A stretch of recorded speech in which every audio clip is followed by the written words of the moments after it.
lepas ni tak payah pedih-pedih mata lagi dah, okey? Sebelum ni saya dah cuba kupas bawang putih dan juga ubi kentang. Tapi ada yang tanya saya, kalau kupas bawang besar, pedih tak mata? Saya dah try, memang tak pedih langsung. Sebelum ni saya try cuba untuk guna benda ni untuk kisar bawang putih dan juga ubi kentang. Ada yang tanya saya, kalau guna ni untuk kisar bawang besar, pedih tak mata? Saya dah cuba, tak pedih langsung mata. Okay, sekarang saya nak guna benda ni, one take video saja tau. Okay, kita tunggu masukkan je bawang dalam ni.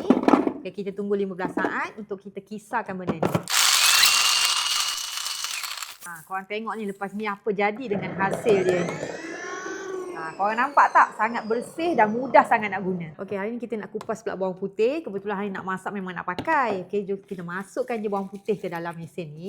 Lepas ni kan kita tunggu 15 saat untuk pakai. So kita tengoklah hasil dia ya. Okey, now kita nak tengok hasil dia korang sampai kita pakai benda ni.